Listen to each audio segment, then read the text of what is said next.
Are you ready? The Kornelia Stephanie Show. Wake up to love, your call to action. Join Kornelia as she empowers others to live heaven on earth. Kornelia teaches listeners how to be the authority over yourself, embracing your inner guru. Feel yourself uplifted into limitless expansion, integrating ease and grace in a changing world. This show will cover topics such as unconditional love, your physical body, how to be in extraordinary relationships, create financial and emotional wealth, embracing entrepreneurship in the new earth.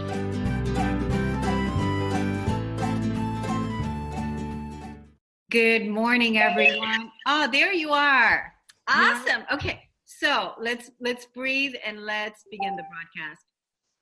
Oh, yes, a big, deep cleansing breath. That was fun.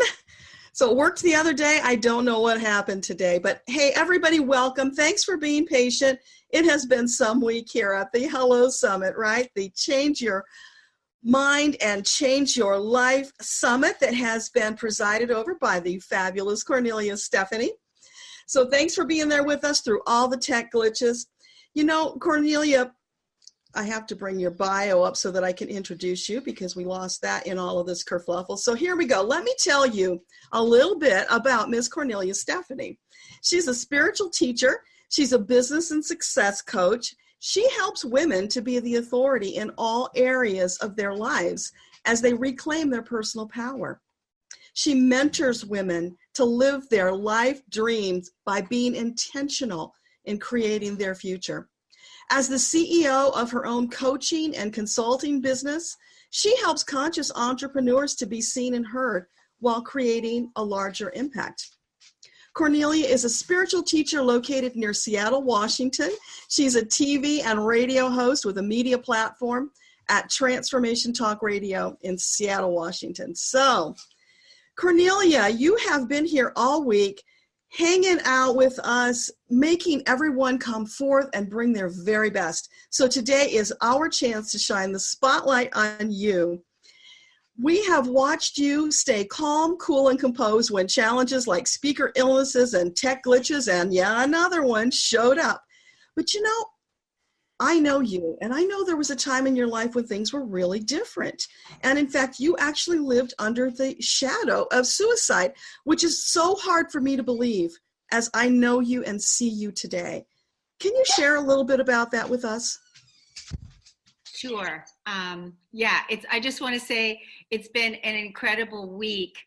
You know, I've grown so much this week with all the speakers, with their amazing, dynamic wisdom and gifts that they've brought to the summit, and I have absolutely grown so much myself and expanded. That's the word. I was trying to look for the word expanded. I've expanded by the speed of light.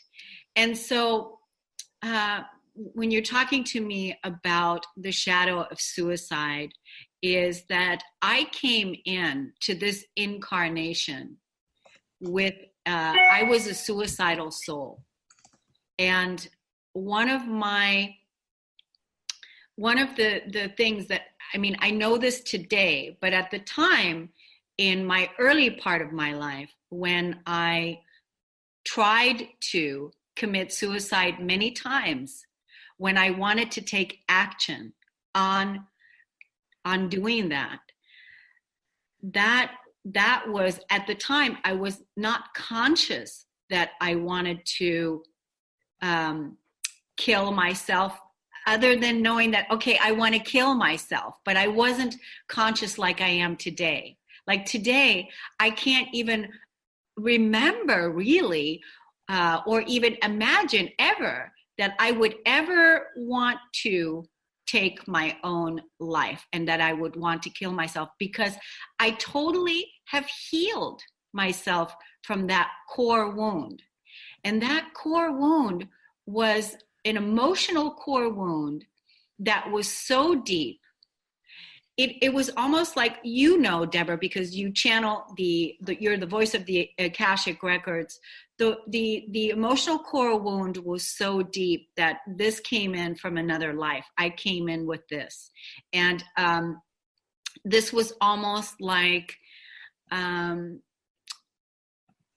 was I going to actually be able to overcome it in this life? Because this wasn't known for sure. The consciousness of who I am and my soul group, we didn't know if I was going to actually be able to overcome it. But I can tell you right now, like in looking back into my history of how many times I actually tried to take my own life and how many interventions there were, divine interventions by my angels, by my guides, by my soul group, my team of people that stood by me, or that the divine, that God, whatever you want to call it, sent to intervene to make sure. It's like, like when an accident is about to happen or whatever, and an angel comes in and prevents the accident from happening. These kinds of things happen throughout my entire journey of when I tried to commit suicide many times. And I remember one time in specific that I was in the hospital, and this was in my, I want to say probably early 30s, maybe not even 30 yet. And I was in the hospital and I was getting ready to have my gallbladder taken out. And the gallbladder today, the way that I believe and what the gallbladder represents, is being able to digest life.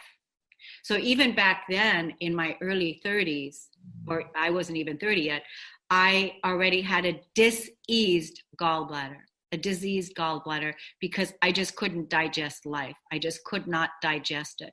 So back then, if I would have known back then what I know today, how we can heal and how we can recover and how we can heal, our bodies, I would never have allowed them to take my gallbladder out. But at that time, I didn't know that.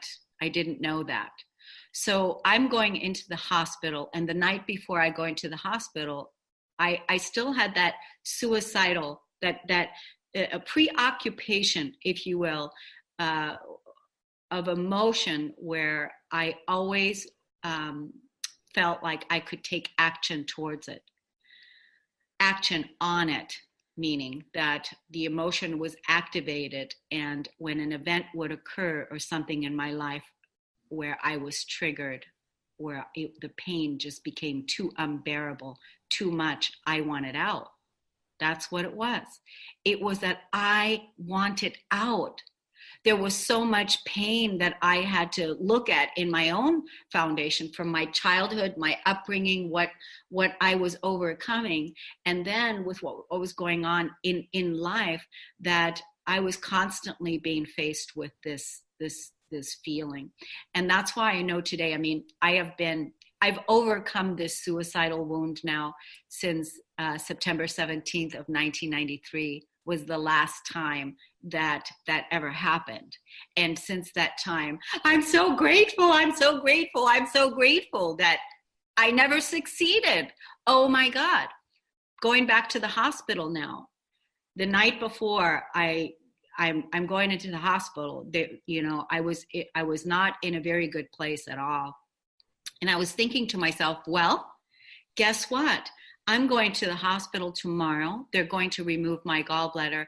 And now I'm going to just have them kill me instead of me doing it, because they're going to put me under anesthesia. So that night, I ended up doing drugs and ended up staying up all night, and in the hopes that I would never wake back up again. I went in with that intention to the hospital. So when I went in, they didn't know this, right? They didn't know. I came in, I went in under anesthesia, and then all of a sudden, after the surgery was over, they had a hard time to wake me up. So, and at the time, I was estranged from my family because I was always burning bridges in my life. I was always burning bridges. And at the time, I wasn't communicating with my family.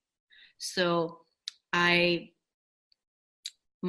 boyfriend's family was the people on the list to call if there was a problem with me. And so they were called to come to the hospital to speak to me, to wake up, to come back to life, to sit at my bedside and ask me to wake up, because they said she should already be awake by now, but she's not coming back to consciousness. She's not waking back up. And so my boyfriend's family came to speak to me and call me back to life, if you will. And they were there. And then when I woke up and I was like, shit, I'm still here. You know, it was that kind of feeling. It was like, God, you know, why am I still here? So this is the kind of intervention that has happened every time. I mean, it's like, it was these kinds of things. So no matter what I would try to do, it just didn't happen. And you know what, Deborah, I just can't imagine what you know, what the intervention, the how hard the angels have had to work, the divine has had to work to keep me alive, to keep me from succeeding, because I was pretty clever. I was pretty clever. So, and it was in September 17th of 1993 when I had the most amazing intervention, because that is actually when I went straight to God, is when I actually went to God and I said, okay, this is it. I can't do this anymore. I cannot do this anymore because I am looking for you. I can't find you in the churches. I can't find you in religion. I can't find you anywhere. And I cannot live here on this planet and continue on staying here if I cannot know that you exist. This is what so I was pleading and crying and giving an ultimatum, if you will, to God. It was like, you know, I was in my living room and I was having having the most amazing meltdown, breakdown, and asking God to show me that there is life and that there is a reason for this madness, and to allow me to feel the presence of God within me. I wanted that proof, and that was the only way that I could actually live and make it in this life. That's really what happened. And it was like a 4-hour of surrendering my life to the divine, to God, to whatever that was. Please let me feel you. This, you know, please let me feel you. Please let me know that you exist, because I can't do this. I can't find you anywhere. And so this was in 1993. And in 1987, for those of you that know what the harmonic convergence is, you can Google this and to find out more about the harmonic convergence. But a harmonic convergence was a clarion call that was happening here on planet Earth, where many beings were being awakened to bring in the feeling paradigm, And so me pleading and begging and crying and asking God to please let me feel you was part of that. And I was willing to surrender my life to it, that I will not stay here and do this in this world that is so filled with pain, that is so filled with disease, that is so filled with war, that is filled, so I cannot find you anywhere. I need to be able to feel you. And so in 1993 is when the feeling paradigm in my world was born, because that is when I made an ultimatum with our divine presence, with God, with source consciousness. At the time, I didn't know it was source, because I didn't even know what to call it. But I made a deal, and I said, if you let me feel you, and if you let me know that you exist. I will surrender my life to you, and I will trust and have faith, and I will have faith and trust that you exist and that there is a madness to this life. So that's what I was willing to do. And I've never read the Bible. I don't know anything about the Bible, but many people say that, there's stories in the Bible that talk about Job or other people in the Bible that have surrendered their life to God, and that, that this was one of those mystical experiences. And what happened that afternoon, that fated afternoon, is when I was surrendering and had this amazing, deep breakdown. And then I went to sleep for 2 days. And during that time is when the Holy Spirit was coming into my sphere, into my physical body, into my knowing. And how do you describe what the Holy Spirit is? It's very hard to describe that. The only thing I can say, it's almost like grace is the best word that I can say. It's grace. It's feeling of grace. Feel what grace means to you. It's the Holy Spirit. It's grace. So during those 2 days, I was asleep for 2 days, and here is the Holy Spirit now enveloping me with grace.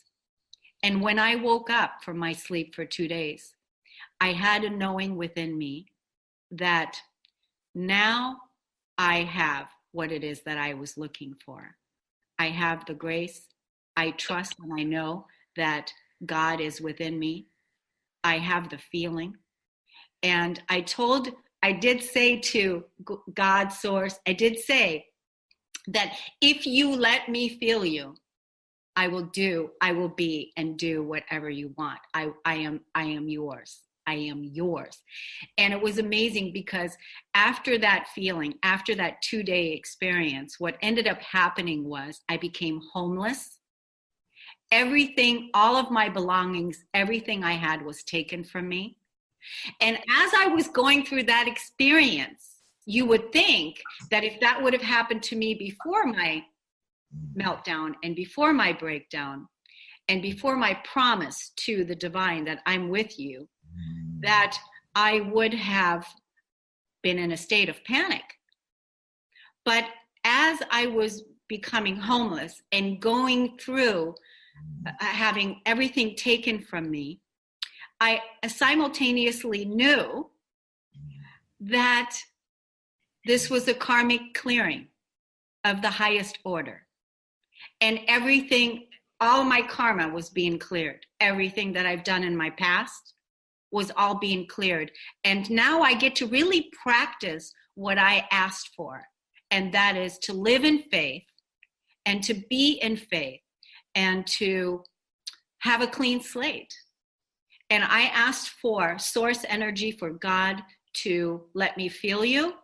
The feeling paradigm was born in me.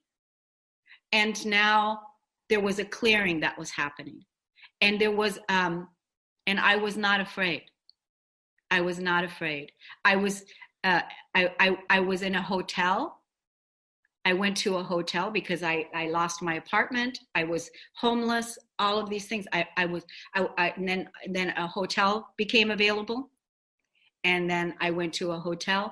And in that hotel, I met a woman came knocking on the door, and she was a maid. She was the maid, and she was an undercover angel that God sent. She was an angel that came. And she said, I know you've been here for a while now. Can I clean your room for you? And I said, no, that's okay. I've got it. And then she said, if you need anything, she said, I just want to tell you that I have a room for rent in my house. And if you need anything, I would love to rent you a room in my house. An angel comes knocking on the door and saying that, right? And I ended up moving to Linda's house, to Linda and Vi. ended up moving to their house, 2 angels that God sent to me right after the Feeling Paradigm. This was in December, 3 months after September, that faded time. And I ended up staying with Linda and Vi for 1 year. And these 2 angels, these 2 women that were strangers to me, that God sent to me, I was able to heal and recover after being homeless and after going through a huge cleansing. Not only that, but my body was also going through a huge cleansing. During that time, I had hives to where my skin was burning from the inside out. I mean, I had lesions on my skin that was like a half an inch out when I would go to the emergency room for them to look at, because I couldn't move because my skin was raw. It was all cleansing. It was all karma. It was all cleansing. When I went to the emergency room, they gave me steroids. They tried to give me steroids to keep the inflammation down, but it was all a cleansing. And I knew that I was going through that.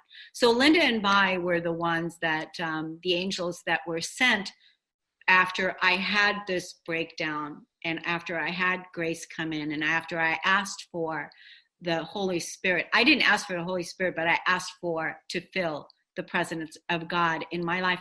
And I said, if you let me feel you, then I can stay. Then I can do this. Because prior to, I was in the hospital and I couldn't digest life. So my gallbladder was being removed because it was too painful as a super sensitive psychic empath.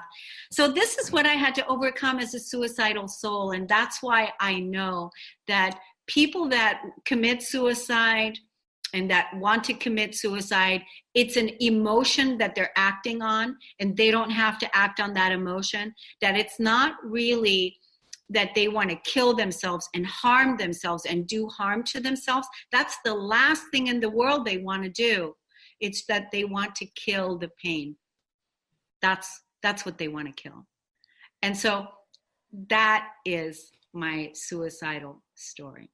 Oh, thank you so much for sharing that. It's incredibly powerful. And I know there will be people who will see this, who perhaps might have their own let go, let God moment as you did.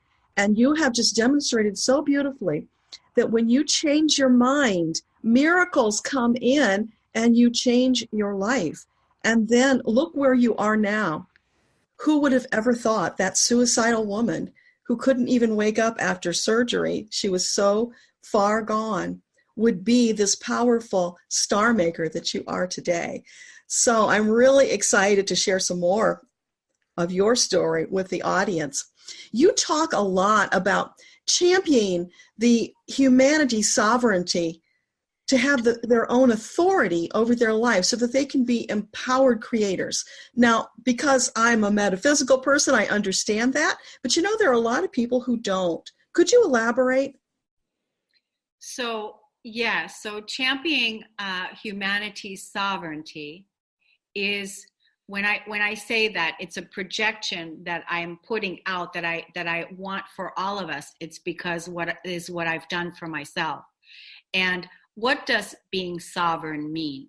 So because I found out what that means to me, now I want that for everybody else, because isn't it always what it is that we need to learn ourselves, we then teach it to other people, right?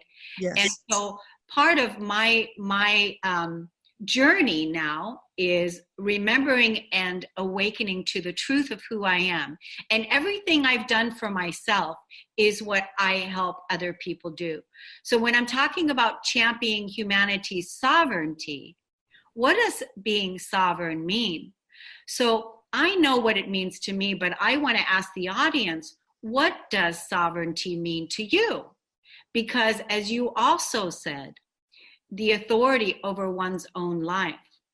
And that is that you are the authority over your life, nobody else. There is nobody else that has the authority over you unless you give it to them. And in our past world, we've given our power away to outside sources, whether it's been to our parents, whether it's been to our doctors, whether it's been to our community, whatever, our boyfriend, our friends, our family, our spiritual leaders. And today, in today's modern day world, it's really, really important that you are your own authority, because you already have all of the codes, all of the knowing inside of you. You are fully equipped, fully capable to know for yourself what is right for you. You know, it doesn't mean that you're not going to ask people for support or ask people for help, but really being your own authority, knowing what something means to you, knowing what abundance means to you, knowing what prosperity means to you, knowing what freedom means to you, knowing what it is that you want, knowing what fulfillment means to you. All of these various things. So what is sovereignty? Sovereignty is being sovereign, meaning self-governing, self-ruling, the authority over yourself. Because you're looking at an ex-people pleaser here, is that I've always tried to, people please and make sure that everybody's happy, that I'm, not going to set off any bombs or, don't get people pissed off, and don't rock the boat, if you will. And claiming back my power, claiming back my authority, claiming back my power through the discovery process of knowing what these things mean to me, knowing how I feel about things, knowing what abundance means, knowing what all of the things mean, knowing what sovereignty means to me.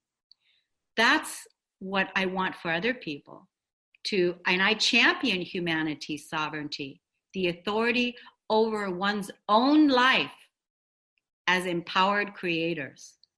Is that clearer now, Deborah? Yeah, I think so. And a couple of people have written in to talk about it that, Savannah says that it means trusting her intuition so that she can know the directions and whether what she's desiring is actually in alignment with her soul, that it's right for her. And Kornelia is talking about operating in alignment with divinity. Yeah, that's the same theme. So they're getting it, absolutely. And Autumn says, speaking my truth, not what other people want her to say. Absolutely, Autumn, that is perfect. Yeah, it's being true to who you are as the soul, stepping away from the ego and embodying your soul's purpose. And you're just doing that so beautifully.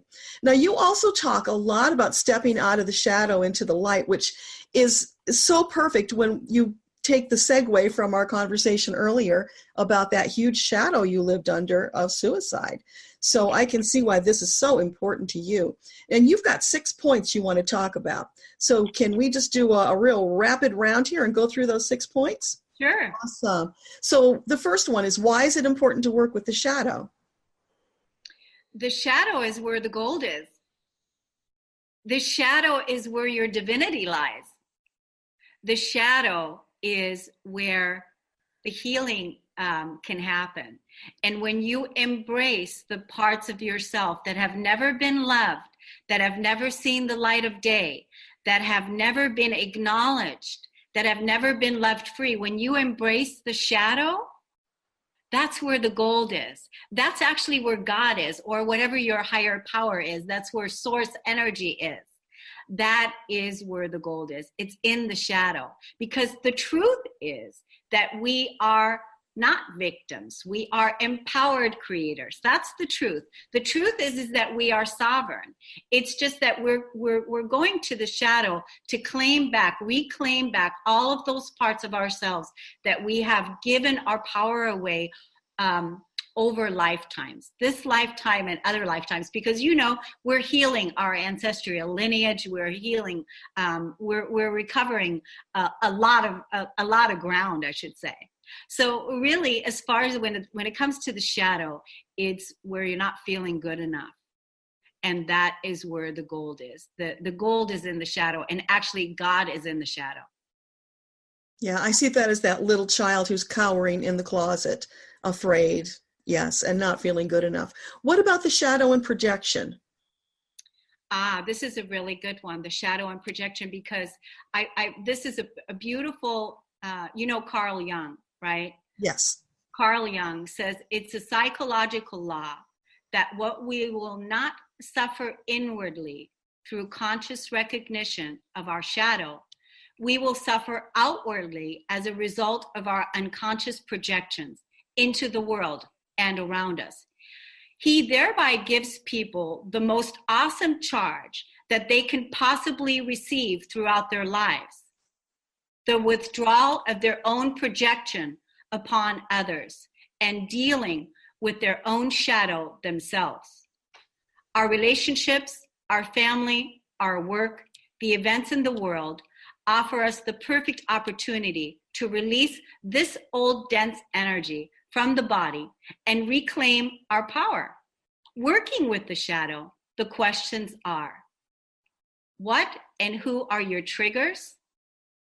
What are your relationships mirroring to you? And so I just see a lot of people, when they put the projection outside of themselves, we project the shadow onto another person or onto an event so that we can see it. So then when we see the shadow, then it's important to call it back and claim it back and claim it free, right? And love it free. So what I want to say to people is that when you project the energy out onto another person, you're doing that unconsciously, and to really bring your consciousness to it now and say, I will not project the energy out onto another person, because really, what is that person mirroring to you? What am I mirroring to you? So I say this to a lot of the women that I work with, when I work with people on the radio, or I work with people in self-development, or I work with people, anyone really, is because I'm a catalyst. And so I ask people, what is it that I'm mirroring to you that you don't like? She's too what? She's too much. She's too loud. Her voice is too this. She's too this. She's too this. She's too this. Whatever that is, look at that, because that's a shadow projection. And look at that, and then realize, my gosh, this is a projection that you're projecting onto me. And that is a big piece of the shadow. And again, remember that the shadow is where your divinity is. That is where the gold is. That is where the healing can happen. Does that make sense? Yes. So now tell us about the shadow and the uninvited feminine. The shadow and the uninvited feminine is where that's a mission of mine. It is a mission of mine, because the uninvited feminine is a part. I don't know, were you part of yesterday's talk when Donna was doing that mindset shift? And yes, I was driving and I was listening. Okay, so she did that. She had me, think of a problem or something that I have. And the uninvited feminine is the part in all of us that have never been seen before, that have never been heard before, that are part of this patriarchal society, and we have been uninvited to the party. And we're being triggered inside of ourselves to not feel included. And how does that all happen? Through the events that we have happening in our life, whether it's a small inner circle, in a group, in an event, wherever you don't feel invited, that part in you, that uninvited feminine that is ready to come to the party. She is ready to be seen. She is ready to be bold. She is ready to be invited to the party, because she is the one that's going to say, I exist. I exist and I am here, and you will see me. You will celebrate me. I am here. It's that part. It's like, I speak of her as the Black Madonna. It's the goddess of the underworld that has never, you've heard me talk about this privately to you before, Deborah, where I've talked about the Black Madonna.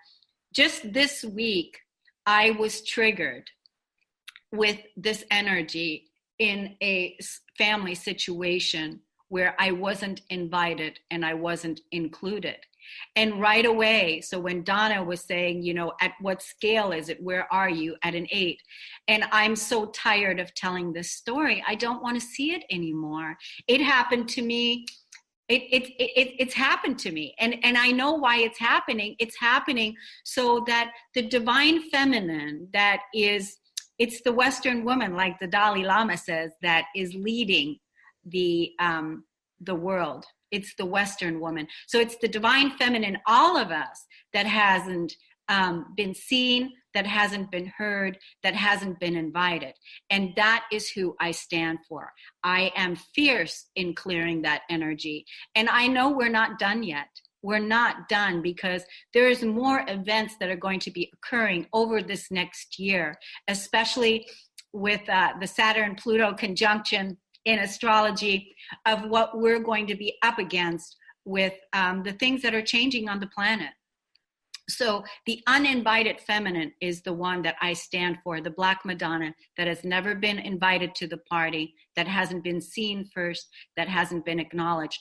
And every time when it happens in my life, for me, it's like another one of those layers. It's another part.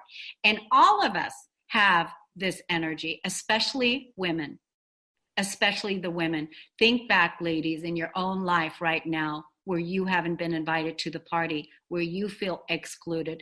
Think of those times and see, where do you feel that is happening at? And resolve right here and right now to be fierce, to invite her to the party. Because how do we do that? We make it conscious, and we know, we clear it. Because you know what? She's pissed. That uninvited energy is pissed, and she's pissed off. And if she's pissed off, if that's happening inside of myself, then I have to be the one that clears that. And then you clear that anger, you clear that energy out so that you can bring harmonious peace into your physical body. And it's happening through an event, through an experience of what's taking place. And then you have the conversation with the party. And you can tell somebody, I don't feel included. I feel left out. I don't feel like I'm part of. I don't feel like, and it's really helpful when you have those boundary conversations, simply because the other people that are the triggerers, they also learn from it and heal at the same time. That's beautiful. So what about going deep, and how long should it take when we work on our shadow? Well, that depends, because it depends on when you're done. So, you know, I'm one of those people. I dive all the way to the bottom of the ocean, and I will unearth all the jewels. I'll turn over all the rocks, and I will go deep, and I will look at everything, to where somebody else will be looking at me, and they'll be going, "You're still talking about that? Why are you still talking about that?" Because I'm not done. Because I'm over here looking at all the rocks, and I want to make sure that I get everything. And I'm so deep, I go deep. So some people in my life, they may not go as deep as I go. And then that's the reason why I can tell you this, is that how long should it take? It should take however long it takes you to overturn all the rocks and make sure you got it all. Because this is your universe. This is your creation. You are the authority of your life. And how long it takes when you're grieving and when you're crying and when you're processing, it's your timeline. Nobody can rush you through grief. Nobody can rush you through a timeline and saying, shouldn't take you this long, or why should it take you this long, and whatever. So being able to communicate and know that if you want to go deep, and however long it takes you, that's how long it takes you. So number 5 in your process is the shadow and empowerment. And it sounds like you've already told us a lot about the empowerment, but tell us a little more. Well, the empowerment piece is, you know, this has been my journey. I've been one of those people. I've given my power away to my friends, my family, my business, my work, and, you know, in so many different areas of my life, I've given my power away. And when I was awakening to this part of me where I realized, oh, I'm giving my power away here. In particularly, it started in 2011 is when I really started claiming my power back. So I went to my friend who I had given my power away to, and I said to her, I've given you my power and I'm not going to do it anymore. And now I'm claiming it back. And at first, when I had that conversation did not go over well at all. It didn't go over well. But prior to me showing up at her house, I called in the angels and I called in the team and I said, listen, guys, masters, please surround us with love. Please surround us, because I know what happens. I've been giving my power away to this person, and now I'm going to claim it back. How do you think that person's going to respond? How do you think that person's going to feel when I've been giving that person my energy and now I'm taking it back? And I'm telling you I'm doing it. Why? Because I love you, I value you, and I want to continue on having a relationship with you. So I started doing that in all areas of my life, including my spirituality. And that's a whole nother topic, a whole nother show. But I want to let the audience know today that as far as your empowerment, here's your mantra. I claim back all of my power, all that I lost, all that I've given away, in any time, space, or dimension, as it was, as it is, and as it shall be. And so you want to, this again is the uninvited feminine that's claiming her power back from this patriarchal, masculine paradigm that we have been uninvited to. And you get to claim back your power. And I speak to this because you know that I speak to divine truth. And I am a whistleblower of sort. Can you imagine when I wasn't speaking to this because I was afraid I'm going to piss people off? Can you imagine, what, how that was? I was tiptoeing around. Now, mind you, my reputation, the reputation that I have, and as with the people that I'm working with and the people that work with me and my team, people know that I am one of the most generous, kind, loving people that they know, because that's my intent. That is my absolute intent. But it's also my intent to be true to who I am, not give my power away. And I'm willing to have the conversations with people that need to be had when we need to have that tough conversation. But do it with love. Yes. Now, Donna says, can you repeat the mantra again slowly? Okay. I claim back all of my power, all that was taken away, all that I gave away, all that I lost. That's perfect. I claim back all of my power now from any time, space, or dimension. I claim it all back to me now, as it was, as it is, and as it shall be. And ladies, if you use this mantra in energy, in any energy situation that you find yourself in, where your victim is present, where you're not acting like the empowered creator that you are, I guarantee you that you will then bring into that space, into the space that Susan Axelrod was talking about. She was talking about bringing that confidence into that space, bringing that power into that space. If you do that, that's really how I claimed back my power. It's what I do. I don't look outside of myself for approval. I don't look outside of myself. I go in because it's all in here. And that's one of the things that I inspire others to do too, to become their own authority, to look inside of themselves, because you already have everything you need within you. So there's one more item on your shadow list, and our minutes are dwindling down fast. So let's get that sixth item, and then we will go on to talk about your exclusive offer. So tell us about the shadow and new boundaries.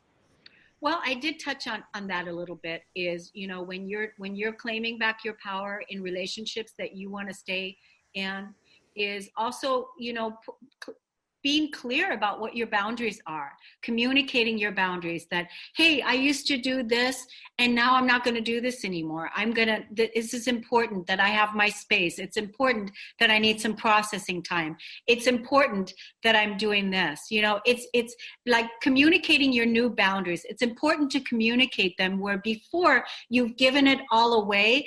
And now when you're claiming it back, you're claiming that shadow part back, especially when you're still working with people that are with you from your past, or you're reestablishing a relationship with people that you love.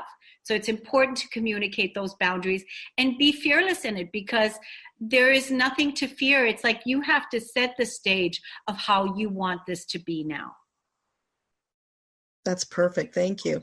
So one thing I know about you that I'm not sure everybody else does is you told us about coming through the fire. You've come into this place of embodying your gifts, and now you are helping other light workers and entrepreneurs, healers, coaches, what have you, to find their own shining light, to step out of the shadows into that spotlight, no matter the old fears that were holding them back.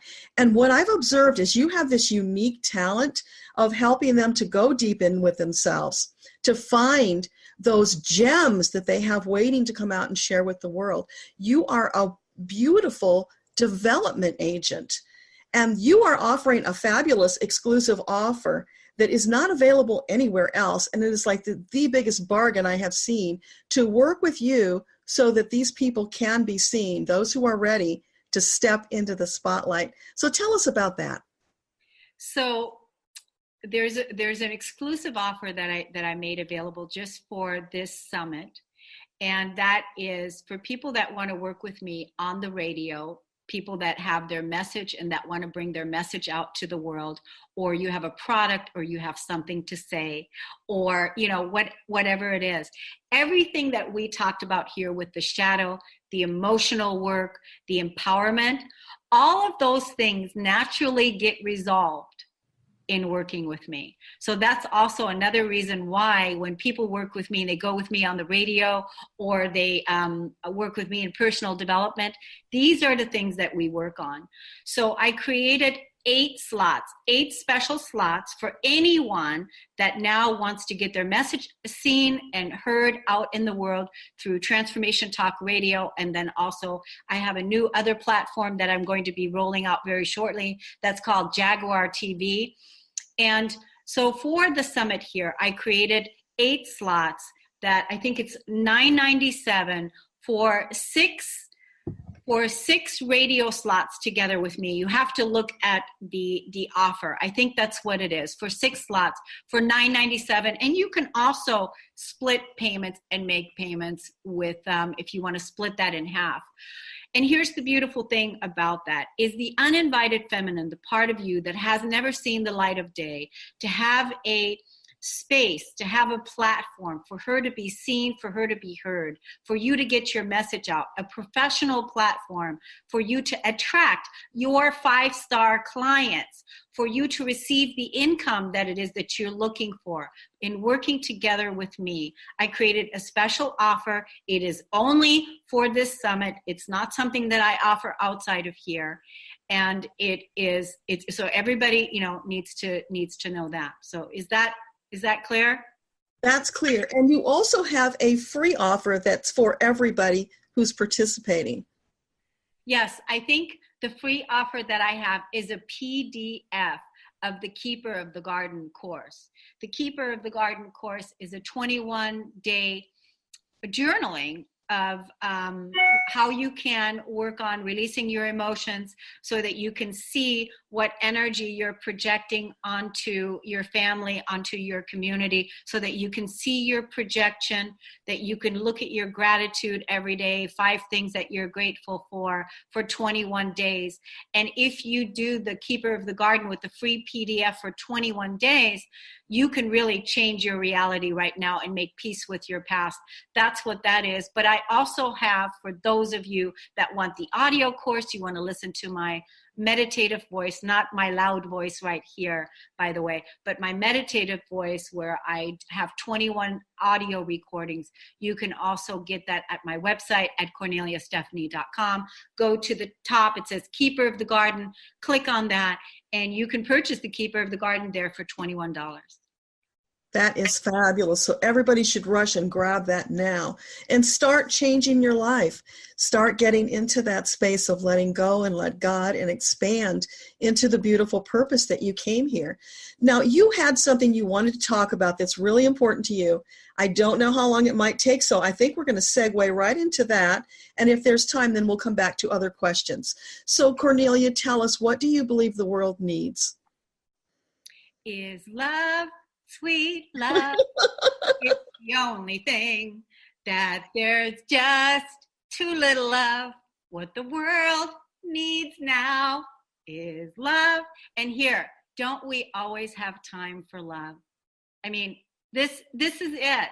What does the world need is love. The world needs play. The world needs the divine feminine, inspired, sharing her passion, sharing her song, sharing her gifts with the world. The world needs that breaking out in song and to shine that light. And the world needs you to share your love.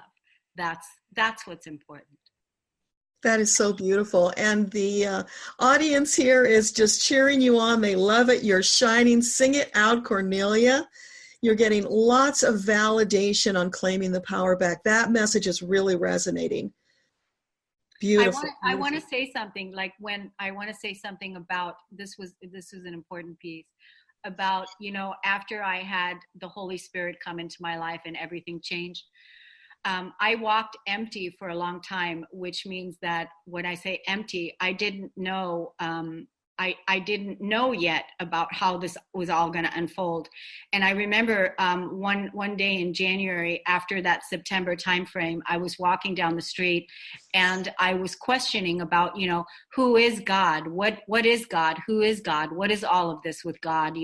Because again, in the church, I was born and raised as a Catholic, and that's a whole nother story.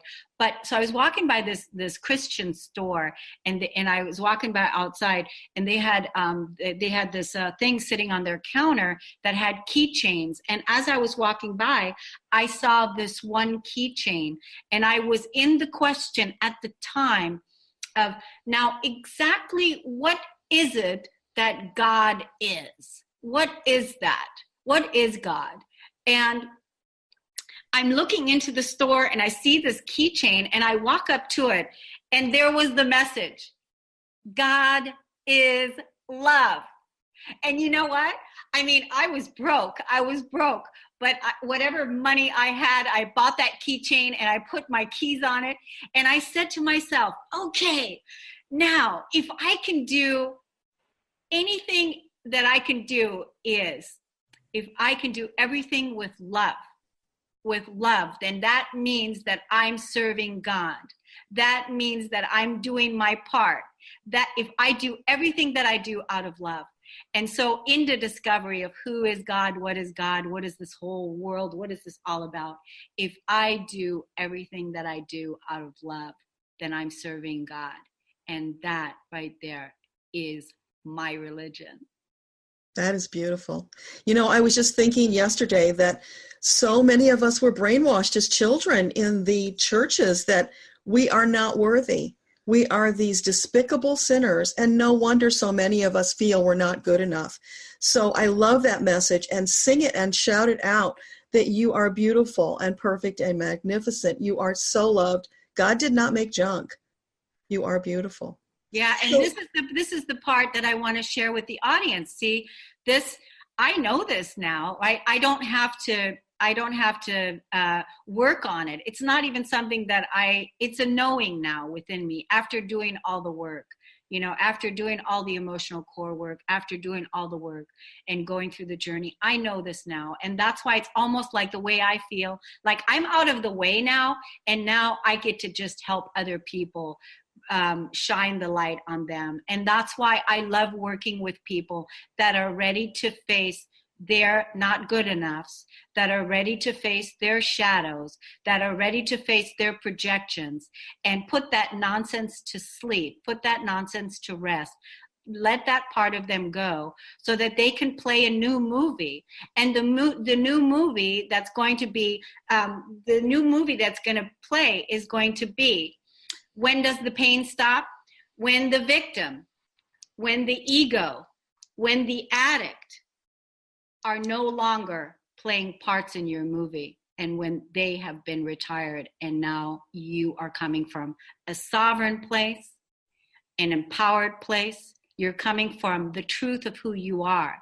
Because as you've heard me say this week on Facebook Live, I talked about it, that we have just ended a 26,000 year cycle of living everything that we're not.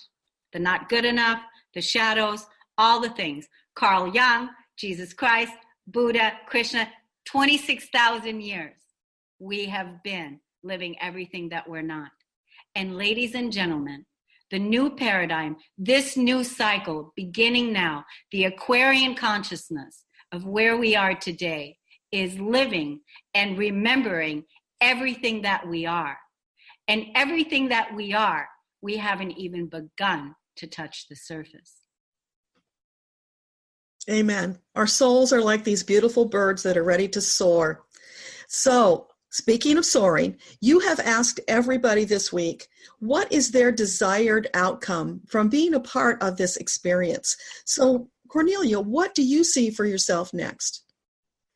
Wow, that's a good question. Well, what I see for myself next is we're going to continue on the Change Your Mind Summit.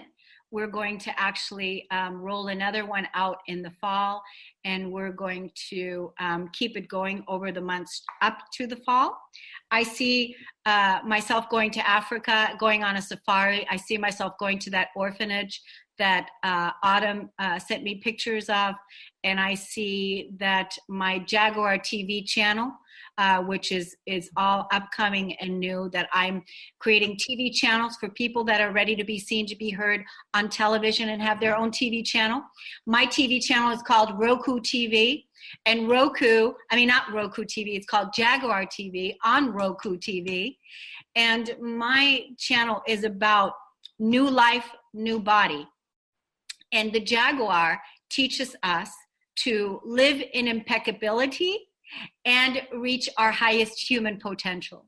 And so all the radio shows and everything that I'm doing on Transformation Talk Radio will naturally be transferred over to Jaguar TV. So all those people that want to sign up for my exclusive offer, that's all going to be going on Jaguar TV also. So it's a bonus. It's something that I haven't talked about yet, simply because I'm just about to create it now and release this now. That is fabulous. Well, we are now officially out of time. So thank you so much for Kornelia for putting all of this together, for shepherding everyone through the week so beautifully, for providing this space for the spotlight to be shined on each of the powerful 11 women that came forward. What a blessing this has been. And I just ask the divine to continue to bless this endeavor, because it is so filled with power. It is so ready to soar and expand and change our world for the better. So thanks everybody for joining us. Kornelia, I'm Deborah Lupien, voice of the Akashic Records. We'll see you another time. Bye for now. Bye.